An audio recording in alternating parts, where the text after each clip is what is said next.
ਬਿਸਮਿਲ੍ਲਾਹਿਰਰਹਿਮਾਨਿਰਰਹੀਮ।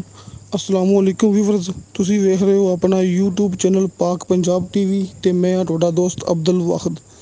ਸਭ ਤੋਂ ਪਹਿਲਾਂ ਜਿਨ੍ਹਾਂ ਦੋਸਤਾਂ ਨੇ ਆਪਣਾ ਚੈਨਲ ਸਬਸਕ੍ਰਾਈਬ ਨਹੀਂ ਕੀਤਾ ਉਹਨਾਂ ਅੱਗੇ ਰਿਕੁਐਸਟ ਹੈ ਕਿ ਆਪਣੇ ਚੈਨਲ ਨੂੰ ਕਰੋ ਸਬਸਕ੍ਰਾਈਬ ਤੇ ਨਾਲ ਹੀ ਬੈਲ ਆਈਕਨ ਨੂੰ ਕਰੋ ਓਕੇ, ਤਾਂ ਕਿ ਸਾਡੀ ਅਗਲੀ ਵੀਡੀਓ ਦਾ ਨੋਟੀਫਿਕੇਸ਼ਨ ਤੁਹਾਡੇ ਤੱਕ ਪਹੁੰਚੇ, ਤੁਸੀਂ ਉਹ ਵੀਡੀਓ ਵੇਖ ਸਕੋ ਸਭ ਤੋਂ ਪਹਿਲੇ। ਉਮੀਦ ਹੈ ਕਿ ਸਭ ਦੋਸਤ ਮਾਸ਼ਾਅੱਲਾ ਬਿਲਕੁਲ ਠੀਕ ਤੇ ਖੈਰੀਅਤ ਨਾਲ ਹੋਣਗੇ। ਦੋਸਤੋ, ਅੱਜ ਅਸੀਂ ਤੁਹਾਡੇ ਵਾਸਤੇ ਜ਼ਿਲ੍ਹਾ ਚਕਵਾਲ, ਤਹਿਸੀਲ ਚਕਵਾਲ, ਨਜ਼ਦ ਕੋਹ-ਏ-ਨੂਰ ਮਿੱਲ, ਦੋਸਤੋ ਕੋਹ-ਏ-ਨੂਰ ਮਿੱਲ ਦੇ ਬਿਲਕੁਲ ਕਰੀਬ ਇਹ 9 ਮਰਲੇ ਦਾ ਪਲਾਟ ਲੈ ਕੇ ਹਾਜ਼ਰ ਹੋਏ ਹਾਂ। ਦੋਸਤੋ ਇਹ 9 ਮਰਲੇ ਦਾ ਪਲਾਟ ਹੈ, ਜਿਸ ਤਰ੍ਹਾਂ ਕਿ ਭਰਾਵਾਂ ਨਜ਼ਰ ਆ ਰਿਹਾ ਹੈ। ਇਹਦੇ ਵਿੱਚ ਇੱਕ ਕਮਰਾ ਵੀ ਹੈਗਾ। ਦੋਸਤੋ ਕਮਰੇ ਦੀ ਕੀਮਤ ਅਲੱਗ ਹੈ, ਪਲਾਟ ਦੀ ਕੀਮਤ ਅਲੱਗ ਹੈ। ਦੋਸਤੋ ਕਮਰਾ ਆਪਾਂ ਨੂੰ ਬਣੇਗਾ, ਇਹਦੀ ਡਿਮਾਂਡ ਹੈਗੀ ਹੈ 1.5 ਲੱਖ ਰੁਪਇਆ। ਦੋਸਤੋ ਕਮਰੇ ਦੀ ਡਿਮਾਂਡ ਹੈ 1.5 ਲੱਖ ਰੁਪਇਆ, ਵਿੱਚੋਂ ਕਮੀ ਪੇਸ਼ੀ ਪਿਆਰ ਮੁਹੱਬਤ ਹੋ ਜਾਏਗਾ। ਦੋਸਤੋ ਜਿਹੜਾ ਪਲਾਟ ਹੈ ਇਹਦੀ ਕੀਮਤ ਹੈਗੀ 70,000 ਰੁਪਇਆ ਪਰ ਮਰਲਾ, 70,000 ਰੁਪਏ ਦਾ ਫੀ ਮਰਲਾ, ਮੁਕੰਮਲ 9 ਮਰਲੇ।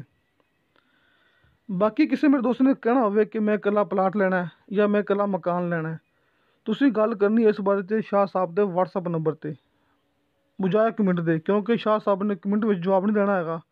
ਤੁਸੀਂ ਸ਼ਾਹ ਸਾਹਿਬ ਦੇ WhatsApp ਨੰਬਰ 'ਤੇ ਇਸ ਬਾਰੇ ਗੱਲ ਕਰ ਸਕਦੇ ਜੀ, ਇਕੱਲੇ ਪਲਾਟ ਦੀ ਜਾਂ ਇਕੱਲੇ ਮਕਾਨ ਦੀ। ਜਿਸ ਤਰ੍ਹਾਂ ਕਿ ਭਰਾਵਾਂ ਨੂੰ ਪਤਾ ਕਿ ਸਾਹਮਣੇ ਸਕਰੀਨ 'ਤੇ ਨੰਬਰ ਲਿਖਿਆ ਹੈ ਸ਼ਾਹ ਸਾਹਿਬ ਦਾ WhatsApp ਨੰਬਰ।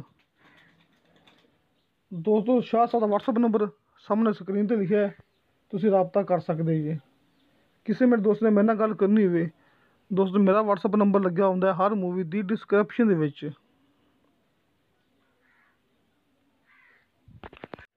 ਬਾਕੀ ਦੋਸਤੋ ਇੱਕ ਦਫਾ ਫਿਰ ਸੁਣ ਲਵੋ, ਤਹਿਸੀਲ ਜ਼ਿਲ੍ਹਾ ਚਕਵਾਲ, ਚਕਵਾਲ ਸ਼ਹਿਰ ਦੇ ਅੰਦਰ ਕੋਹ-ਏ-ਨੂਰ ਮਿੱਲ ਦੇ ਬਿਲਕੁਲ ਕਰੀਬ ਇਹ 9 ਮਰਲੇ ਦਾ ਪਲਾਟ, ਨਾਲ ਇਹਦੇ ਕਮਰਾ ਹੈਗਾ। ਕਮਰੇ ਦੀ ਕੀਮਤ 1.5 ਲੱਖ ਰੁਪਇਆ, ਪਲਾਟ ਦੀ ਕੀਮਤ 70,000 ਰੁਪਇਆ ਪਰ ਮਰਲਾ, ਵਿੱਚੋਂ ਕਮੀ ਪੇਸ਼ੀ ਪਿਆਰ ਮੁਹੱਬਤ ਹੋ ਜਾਏਗਾ। ਮਜ਼ੀਦ ਇਸ ਦੇ ਬਾਰੇ ਤੁਸੀਂ ਜਾਣਨਾ ਹੋਵੇ, ਤੁਸੀਂ ਸ਼ਾਹ ਸਾਹਿਬ ਦੇ WhatsApp ਨੰਬਰ 'ਤੇ ਜਿਸ ਤਰ੍ਹਾਂ ਕਿ ਭਰਾਵਾਂ ਨਜ਼ਰ ਆ ਰਿਹਾ ਤੁਸੀਂ ਰਾਬਤਾ ਕਰ ਸਕਦੇ ਜੀ। ਕਈ ਦੋਸਤ ਕਹਿੰਦੇ ਨੇ ਕਿ ਸ਼ਾਹ ਸਾਹਿਬ ਦਾ ਨੰਬਰ ਬੰਦ ਹੁੰਦਾ ਹੈ। ਦੋਸਤੋ ਹੋਰ ਵੀ ਬੜੇ ਕੰਮ ਹੁੰਦੇ ਨੇ, ਮਿਸਾਲ ਤੌਰ 'ਤੇ ਨਮਾਜ਼ ਪੜ੍ਹਨੀ ਹੋਵੇ, ਨਮਾਜ਼ ਦੇ ਟਾਈਮ ਸ਼ਾਹ ਸਾਹਿਬ ਦਾ ਨੰਬਰ ਬੰਦ ਹੁੰਦਾ ਜੀ। ਦੋਸਤੋ 5 ਟਾਈਮ ਨਮਾਜ਼ ਦੇ ਟਾਈਮ ਸ਼ਾਹ ਸਾਹਿਬ ਦਾ ਨੰਬਰ ਬੰਦ ਹੁੰਦਾ ਹੈ। ਇਸ ਵਾਸਤੇ ਤੁਹਾਨੂੰ ਭਰਾਵਾਂ ਨੂੰ ਮੈਂ ਅੱਗੇ ਵੀ ਬਾਰ-ਬਾਰ ਕਹਿਣਾ ਕਿ ਤੁਸੀਂ ਸ਼ਾਹ ਸਾਹਿਬ ਦੇ WhatsApp ਨੰਬਰ 'ਤੇ ਲਾਜ਼ਮੀ ਮੈਸੇਜ ਕਰਨਾ ਹੈ, ਤਾਂ ਕਿ ਸ਼ਾਹ ਸਾਹਿਬ ਨੂੰ ਪਤਾ ਲੱਗ ਸਕੇ ਕਿ ਭਾਈ ਦੋਸਤ ਨੇ ਮੈਨੂੰ ਕਾਲ ਕੀਤੀ ਸੀ। ਅਤੇ ਦੋਸਤੋ ਤੁਹਾਨੂੰ ਸਾਡੀ ਵੀਡੀਓ ਪਸੰਦ ਆਵੇ, ਸਾਡੀ ਵੀਡੀਓ ਲਾਈਕ ਅਤੇ ਸ਼ੇਅਰ ਜ਼ਰੂਰ ਕਰੋ ਅਤੇ ਆਪਣੇ ਬਿਹਤਰੀਨ ਜਿਹੇ ਕਮੈਂਟਸ ਲੈ ਕੇ ਭੇਜੋ। ਅਤੇ ਦੋਸਤੋ इंशाअल्लाह ताला बशर्ते ज़िंदगी बा फज़ले खुदा मिलांगे अगली वीडियो ते।